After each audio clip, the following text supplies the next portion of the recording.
আছি। আর শীতের সকালে একদম কনকনে ঠান্ডায় বেরিয়ে পড়েছি চান্দান করে হংকং পার্কে যাওয়ার উদ্দেশ্যে। তো তোমাদেরকে আজকে হংকং পার্কের পুরো ভিউটা দেখাবো। সবথেকে বিখ্যাত যে জিনিসটা সেটা হচ্ছে হংকং পার্কের মধ্যে ঝুলন্ত ব্রিজ। তো সেটাও কিন্তু আজকে অনেকটা কাছ থেকে তোমাদেরকে দেখাবো। তোমরা ভিডিওটা পুরোপুরি দেখতে থাকো, কোনো জায়গায় স্কিপ করবে না। তো চলো আর বেশি বকবো না। আমি চলে এলাম বসিরহাট রোড ধরে সোজা একদম যে রঘুনাথপুর গার্লস হাই স্কুল আছে তার সামনে। আর রঘুনাথপুর গার্লস হাই স্কুলের পাশ দিয়ে যে পাকা রাস্তাটা চলে গেছে সেই রাস্তা দিয়েই কিন্তু তোমাদেরকে হংকং পার্কের দিকেই যেতে হবে। তো এখন আমি আছি রঘুনাথপুরের মধ্যেই। এই যে রাস্তাটা দেখছো এই রাস্তা ধরে সোজা চলে যাব হংকং পার্কের দিকে। প্রায় 10 থেকে 15 মিনিট মতো সময় লাগবে পার্কের দিকে যেতে। আর যদি কারোর অসুবিধা হয়ে থাকে এই রাস্তা দিয়ে যেতে কাউকে জিজ্ঞাসা করে নেবে, সেই বলে দেবে হংকং পার্কের রাস্তাটা। আর এখানে কিন্তু আসতেই দেখবে দুটো ব্যাগের মুখ আছে, একটা ডান দিকে চলে যাচ্ছে একটা বাম দিকে। এই যে স্কুটিটা যাচ্ছে ডান দিকে, এই রাস্তা ধরেই কিন্তু তোমাদেরকে হংকং পার্কের দিকে যেতে হবে। এই পার্কটা এমনই একটা জায়গা না, এটা অনেকটা ভিতর সাইড। তোমরা যখন প্রথম যাবে, আমিও প্রথমে গিয়েছিলাম, আমিও একটু টেনশনে পড়ে গিয়েছিলাম যে কোন দিক দিয়ে যাব। তোমাদেরও এরকম হতেই পারে, অসুবিধার কারণ নেই, তোমরা এখানে কাউকে বলবে, সেই তোমাদেরকে কিন্তু রাস্তাটা দেখিয়ে দেবে। যেতে যেতে দেখবে তোমাদের সামনে এরকম মাঠ পড়বে, আর মাঠের মাঝখান দিয়ে কিন্তু সরু একটা ঢালাই রাস্তা চলে যাচ্ছে। এই রাস্তা ধরেই কিন্তু তোমাদেরকে যেতে হবে।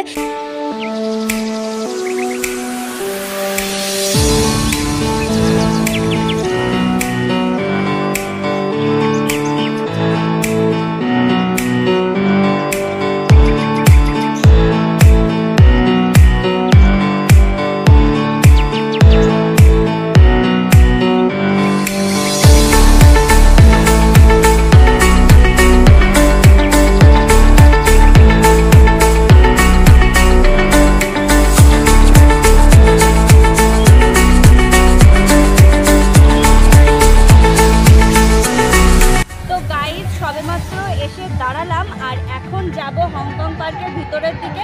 আর এই পার্কটার নাম কিন্তু ওখানে লেখা আছে হংকং চিলড্রেন পার্ক। আর এটা হচ্ছে বসিরহাটে একেবারে নয়, কিন্তু বসিরহাট রঘুনাথপুরে পড়ে। তো চলো তোমাদের ভিতর সাইডটা সবটা দেখাবো। আর যেটা আগেই বলেছিলাম যে ঝুলন্ত ব্রিজ, সেটাও কিন্তু অনেকটা কাছ থেকে দেখাবো। তো চলো আর বেশি কথা বলবো না, ভিডিওটা কন্টিনিউ দেখতে থাকো।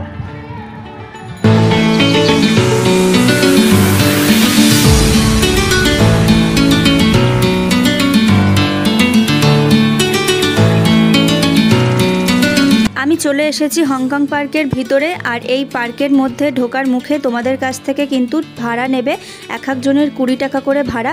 তোমরা যদি বাইক বা স্কুটি বা নিজেদের গাড়িতে করে আসো, তোমাদের সেই ক্ষেত্রেও কিন্তু ভাড়া নেবে 10 টাকা করে পড়বে। টিকিটগুলো এখনও করে উঠতে পারিনি, এখানে কিন্তু টিকিটটা দেয়া হচ্ছে না এখন, কিন্তু এখানে সেই ব্যবস্থা করা হবে, এখনও অনেক কাজ বাকি।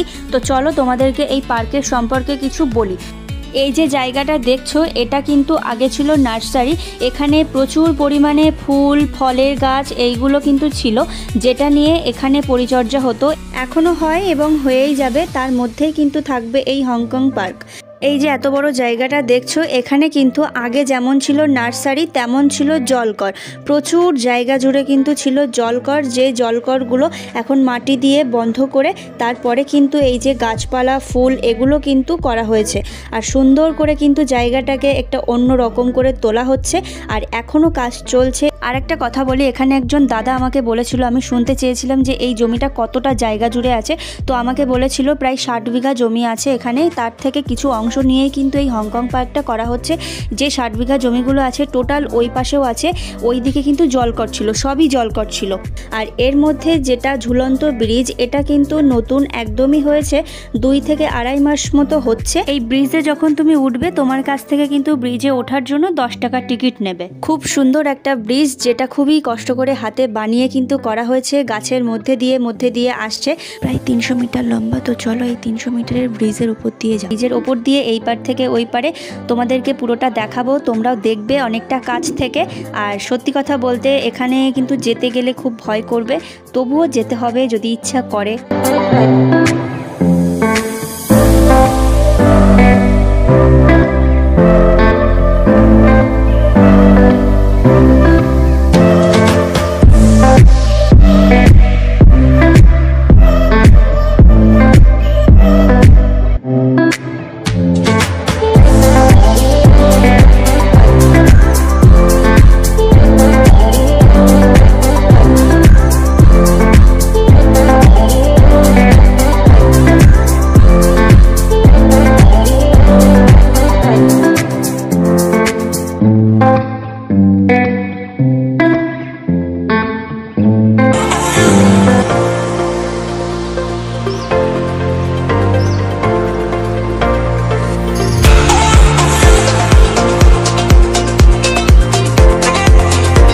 গাইজ আমি শেষমেশ উঠে গেলাম ব্রিজের ওপরে। প্রথম একটু ভয় করছিল, কিন্তু কি করব বলো, এখান থেকে তো ভয় করলে হবে না, ঘুরতে যখন এসেছি উঠতে তো হবেই। আর এর পাশে ছিল যে দড়িগুলো আছে, এই মোটা মোটা দড়িগুলো, এই দড়িগুলো তোমরা ধরে ধরে উঠবে, তোমাদের কোনো ভয় করবে না। আর একটা কথা বলে, এই দড়ির পাশে না সরু সরু কারেন্টের তার আছে, ওই তারগুলোকে তোমরা এড়িয়ে যাবে। পাশে আরও যে বড় বড় দড়িগুলো আছে সেগুলো ধরে উঠবে, কোনো ভয় করবে না। আর ওপর থেকে নিচের দিকে দেখার দরকার নেই।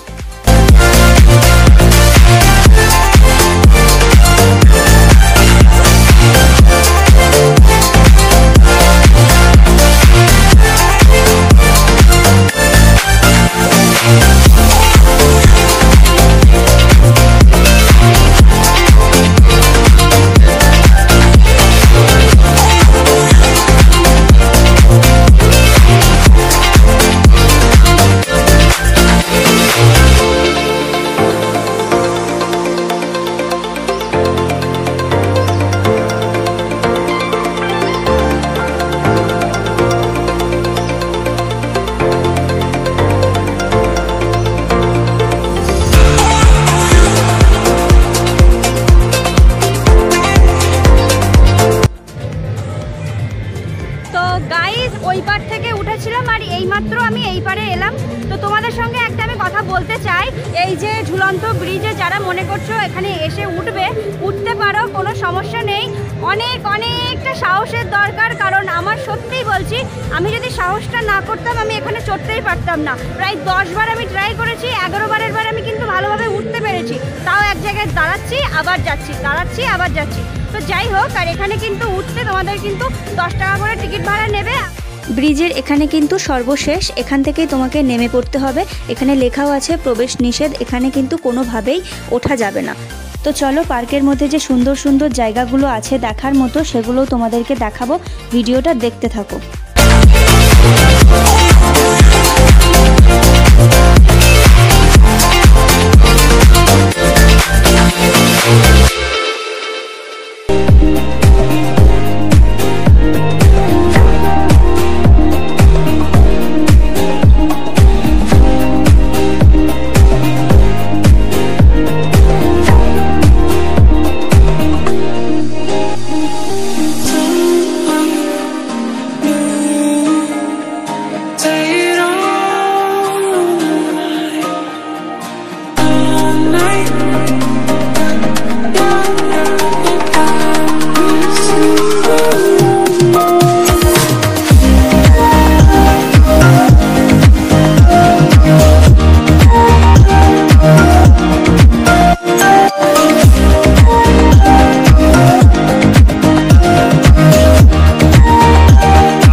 পার্কের ওই যে দিকটা দেখতে পাচ্ছ, ওই দিকেও কিন্তু বসার জায়গা আছে, আর ওই দিকে একটু বাগান মতো বেশি আছে, কাজ এখনো করে উঠতে পারেনি।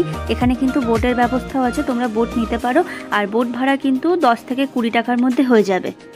এই যে বড় পুকুরটা দেখছো, এখানে কিন্তু বোটের ব্যবস্থা আছে, আর এর পাশে কিন্তু পিকনিকের স্পট, খুব সুন্দর জায়গা। প্রায় 3টে টিম মিলে কিন্তু পিকনিকটা করতে এসেছিল। তো চলো একটু ভিতর সাইডটা ঘুরে আসা যাক।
পার্কের সম্পর্কে সব কিছুই বললাম। তোমাদের এই পার্কটি কেমন লাগলো অবশ্যই আমাকে কমেন্টে জানিও, আর অবশ্যই এই পার্কে একবার করে এসে ঘুরে যেও। এখনও অনেক কিছু হচ্ছে, এগুলো আগেই বললাম। তো আজকের মতো ভিডিওটা এখানেই শেষ করছি, দেখা হচ্ছে নেক্সট ব্লগ নিয়ে তোমাদের সঙ্গে। তো ভিডিওটা ভালো লাগলে লাইক করো, কমেন্ট করো, শেয়ার করো। যারা আমার চ্যানেলে নতুন আছো অবশ্যই চ্যানেলটি সাবস্ক্রাইব করে আমার পাশে থেকো।